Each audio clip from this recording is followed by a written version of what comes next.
ঘটনা যে দ্রুত পরিবর্তিত হচ্ছে সেই ইঙ্গিতগুলো খুব স্পষ্ট।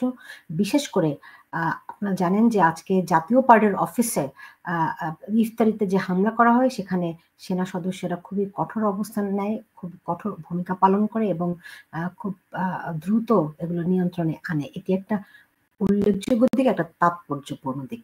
এর বাইরে আমরা যদি বলি যে আ আরো কয়েকটি আলামত খুব স্পষ্ট। এর মধ্যে একটি আপনারা জানেন যে আ আ আ তুলসি গ্যাবার্ড আমেরিকার জাতীয় নিরাপত্তা প্রধান। তিনি যেই বাংলাদেশের জঙ্গি উত্থানের আশঙ্কা নিয়ে যে উদ্বেগ প্রকাশ করেছেন এবং বাংলাদেশে ইসলামিক খেলাফতের কথা যে তিনি বলেছেন, এর প্রতিবাদে বাংলাদেশ থেকে প্রধান উপদেষ্টার প্রেস সেক্রেটারি শফিকুল আলম তিনি এটা কড়া প্রতিবাদ জানিয়েছিলেন, নিন্দা জানিয়েছেন। তিনি বলেছেন যে তুলসী গ্যাবার্ডের বক্তব্য সম্পূর্ণ ভিত্তিহীন, মিথ্যা, বানোয়াট এবং আ তার এই বিবৃতিটি, এই প্রেস রিলিজটি ফ্রেঞ্চ এম্বাসি তাদের যে ওয়েবসাইট রয়েছে সেখানে আ আ সেখানে দিয়েছিল, শেয়ার করেছিল। এবং আমরা আজকে দেখছি সেটি তারা আবার ডিলিটও করে নিয়েছে।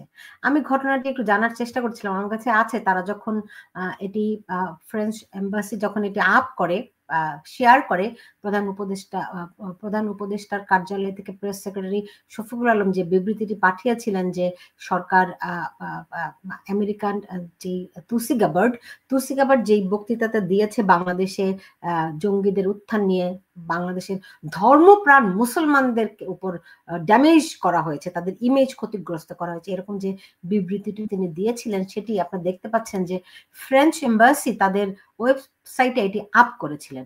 পরবর্তীতে এটি আবার রিমুভ করা হয়েছে। কেন রিমুভ করা হয়েছে এটি অনুসন্ধান করতে গিয়ে জানলাম যে এটি নিয়ে আমেরিকান এম্বাসি ফ্রেঞ্চ যেই দূতাবাস, বাংলাদেশের দূতাবাস তারা খুবই বিস্ময় প্রকাশ করেছে যে কিভাবে করে এটি এই স্টেটমেন্টটি আপ করা হলো, তাদের ওয়েবসাইটে গেল। তারা অনুসন্ধান করতে গিয়ে দেখলেন যে এটি আমি অভিযোগ পেয়েছি এরকমই। সেখানে ৩ জন কর্মকর্তা, তাদের প্রেস উইং এর ৩ জন কর্মকর্তা, মানে ফ্রেঞ্চ দূতাবাসের দূতাবাসের প্রেস উইং এ কর্মরত ৩ জন কর্মকর্তা যারা আবার শফিকুল আলমের সুপারিশে ফ্রেঞ্চ এম্বাসিতে নিয়োগ পেয়েছিলেন, তারা এই স্টেটমেন্টটি আপ করেছে ফ্রেঞ্চ দূতাবাসের যে ওয়েবসাইট, অফিসিয়াল পোর্টাল সেখানে। ফলে এ নিয়ে পুরো দূতাবাস তোলপাড় অবস্থা। তারা খুব দ্রুত সেটি সরিয়ে নেয়। কিন্তু আপনারা জানেন যে আমি আপনাদেরকে দেখিয়েছিলাম যে এটি আপনারা নিজেরাও গিয়ে চেক করে দেখতে পারবেন যে এটি আর সেখানে নেই। হ্যাঁ? তো কেমন করে এটি সেখানে এসেছিল বুঝতেই পারছেন যে প্রধান উপদেষ্টার যে প্রেস সেক্রেটারি শফিকুল আলমের নিয়োগপ্রাপ্ত ব্যক্তিরা তারা স্বপ্রণোদিত হয়ে, এটা যে একটা সেনসিটিভ স্পর্শকাতর বিষয়, হয়তো তারা সেটি আমলে নেয়নি। এখন এই মুহূর্তে তাদের ৩ জনকে ফ্রেঞ্চ এম্বাসি থেকে অব্যাহতি দেওয়া হয়েছে বলে আমি শুনতে পেরেছি। তবে এটি এখনো আমি নিশ্চিত হতে পারিনি। তবে বিষয়টিকে খুবই গুরুত্বের সঙ্গে বিবেচনা করছে, যে কারণে তারা অতি দ্রুত সেটি প্রত্যাহার করে নেয়। এদিকে এই সামগ্রিক সব ঘটনার পরিপ্রেক্ষিতে প্রেস সেক্রেটারি তিনি কিন্তু খুব তোপের মুখে পড়েছেন। এমনটি আমরা জানতে পারছি। তিনি তোপের মুখে পড়েছেন প্রথমত যে স্টেটমেন্ট তার দফতর থেকে দেয়া হয়েছে তুলসী গাবার্ডের বক্তব্যের বিপরীতে, এটিকে বলা হচ্ছে খুবই অপেশাদার সুলভ, অকূটনৈতিক সুলভ। যে কারণে এতে আমেরিকা যেমন অনেক ক্ষিপ্ত হয়েছে, এমনকি তার যারা এলাই রয়েছে তারাও দারুণভাবে ক্ষিপ্ত। এটিকে তুলসী গাবার্ড তো বটেই, আমেরিকান গভর্নমেন্ট খুবই এটাকে বলে পার্সোনালি তারা গ্রহণ করেছে। ফলে তারা এক ধরনের চাপ প্রয়োগ করছেন। এর বাইরে আমরা দেখেছি শফিকুল আলম নানানভাবে বিভিন্ন সময়ে বিভিন্ন বক্তব্য দিয়ে খুব আলোচনায় রয়েছেন এবং অনেকেই মনে করেন যে তার একটা বিরাট প্রভাব রয়েছে সরকারের উপরে এবং তিনি এখন এই মুহূর্তে যেহেতু পরপর কয়েকটি ঘটনা ঘটে গেছে, তিনি খুবই চাপের মধ্যে রয়েছেন। শুধু শফিকুল আলম নয়, আরো কয়েকজন খুব বিব্রতকর পরিস্থিতিতেও রয়েছেন। এদের মধ্যে একজন আপনারা জানেন যে গোলাম মুর্তজা, সাংবাদিক গোলাম মুর্তজা, যাকে ওয়াশিংটন ডিসিতে নিয়োগ দেওয়া হয়েছিল, ওয়াশিংটন ডিসিতে হাই কমিশনের নিয়োগ দেওয়া হয়েছিল, ৩ মাস হয়ে গেছে, কিন্তু তিনি এখনো সেখানে জয়েন করতে পারেননি। কারণ বলা হচ্ছে যে বিভিন্ন যেই তদন্ত এবং বিভিন্ন সূত্র থেকে জানিয়েছে যে তিনি এখনো নিরাপত্তা সংক্রান্ত যে ছাড়পত্রটি, সেই ছাড়পত্রটি আমেরিকা থেকে পাননি। এটি একটা খুবই তাৎপর্যপূর্ণ দিক। তিনি কিন্তু নিয়োগ পেয়েছেন প্রায় ৩ মাস হয়ে গেছে।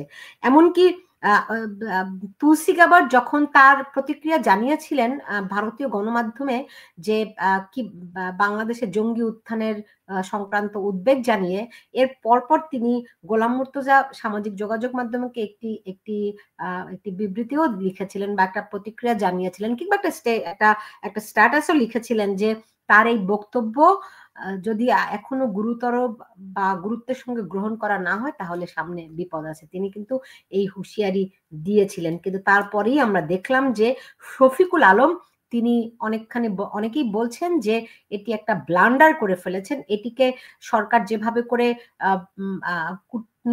কূটনৈতিক দক্ষতা দিয়ে হ্যান্ডেল করা উচিত ছিল, সেটিকে তারা মিজারেবলি ফেইল করেছেন, এমন শব্দই আমাকে দু একজন কূটনীতিক বলেছেন।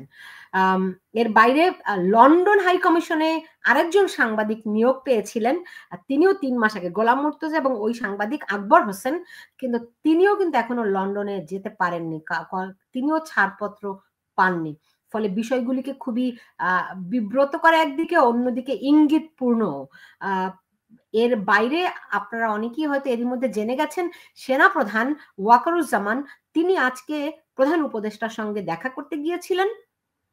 সেখানে তাদের কি আলাপ আলোচনা হয়েছে তা তো আমরা জানি না, তবে আমি ৩ দিন আগে জানতে পেরেছিলাম যে সেনাপ্রধানকে তলব করেছিলেন প্রধান উপদেষ্টা, কিন্তু তিনি তাতে সাড়া দেননি। রেওয়াজ অনুযায়ী, বাংলাদেশের যেই রেওয়াজ রয়েছে এবং রাষ্ট্রীয় যে শিষ্টাচার, এর মধ্যে যে সেনাপ্রধান যখন দেশের বাইরে যান, তিনি কিন্তু দেশে ফিরে প্রধান উপদেষ্টা বা প্রধানমন্ত্রীর সঙ্গে সাক্ষাৎ করেন।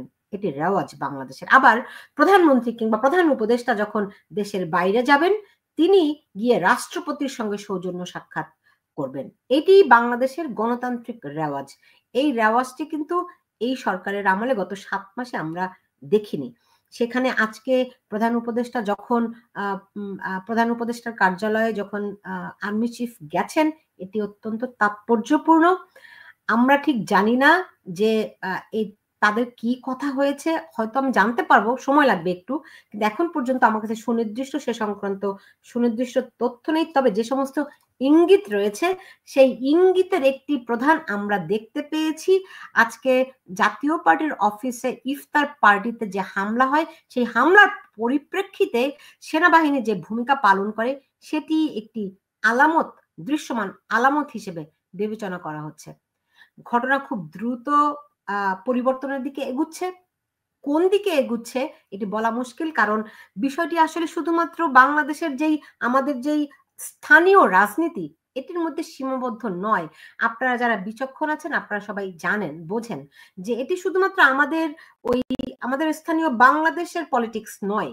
এটির সঙ্গে অনেক বড় বড় দেশগুলো এখন জড়িয়ে পড়েছে। এটির সঙ্গে রয়েছে আমেরিকা, এর সঙ্গে রয়েছে ভারত, এর সঙ্গে রয়েছে চায়না, রাশিয়া, পাকিস্তান, আরো অন্যান্য অ্যালাইরাও কিন্তু এর সঙ্গে এর মধ্যে জড়িয়ে গেছে। ফলে এটি এমন নয় যে বাংলাদেশের যারা রাজনীতিবিদ রয়েছেন, নিঃসন্দেহে তাদের অনেক বড় ভূমিকা রয়েছে, কিন্তু সেই ভূমিকা তখনই কার্যকর বা ইফেক্টিভ হয়ে উঠবে যখন এই শক্তিগুলোর ভারসাম্য কোন দিকে, সেটির উপর অনেক কিছু আসলে নির্ভর করছে। সেই দিক থেকে আমরা বলতে পারি এই মুহূর্তে যে বিভক্তিটি আমরা দেখতে পাচ্ছি, তাতে করে ভারত এবং আমেরিকা, তাদের সঙ্গে রয়েছে আবার রাশিয়া। আপনারা জানেন রাশিয়া এবং আমেরিকা এখন খুবই ভালো বন্ধুত্বপূর্ণ সম্পর্কে, তারা ইউক্রেনের বিষয়টি সমাধান করছে। ফলে সবকিছু মিলিয়ে ভারত, আমেরিকা এবং রাশিয়া, এই তিনটি মিলে একটি বলয়, বাংলাদেশের ক্ষেত্রে আমি বলছি। অন্যদিকে চায়না, পাকিস্তান মিলে একটি বলয়। ফলে এই দুই বলয়ের মধ্যে আমরা শুধুই কখনো কখনো আমি বলবো যে আমাদের ভূমিকা বা আমাদেরকে দৃশ্যত আমরা যা দেখতে পাই সেটি খুব বেশি কিছু নয়, কিন্তু ওই যে ডক্টর মোহাম্মদ ইউনূস যেমনটি বলেছেন না, তিনি বিশ্ব বড় মাঠে খেলেছেন। আসলে আমি এরকম খেলাধুলা বলতে চাই না, কারণ রাজনীতি মানুষের জন্য, মানুষের জীবনের সঙ্গে সম্পর্কিত। এটি কোনো খেলাধুলা নয়।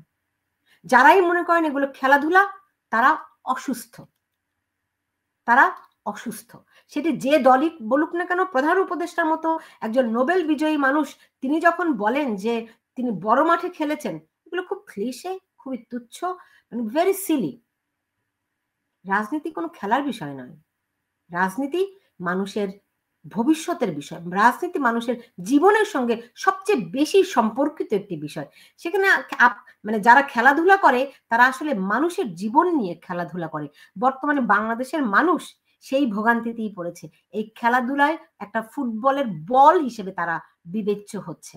তারা কখনো এইদিকে, কখনো ওইদিকে। এই করতে, করতে তাদের জীবন আজকে আপনি দেখেন, কোথাও কোনো আইন শৃঙ্খলার কোনো কিছু ঠিক নাই, কারো কোনো নিরাপত্তা নাই, ঘরে নাই, বাইরে নাই, কোথাও নেই। একটা সম্পূর্ণ একটা অরাজক পরিস্থিতি, এবং এই পরিস্থিতি আশা করা হচ্ছে, ধারণা করা হচ্ছে খুব দ্রুত একটি পরিবর্তনের দিকে আগাচ্ছে। সেটি কি আমার জানা নেই। হয়তো ভালো হতে পারে, নয়তো চরমতম ভয়ঙ্কর পরিণতি হতে পারে। আমি ভালোটাই প্রার্থনা করছি। আপনারা সবাই ভালো থাকুন।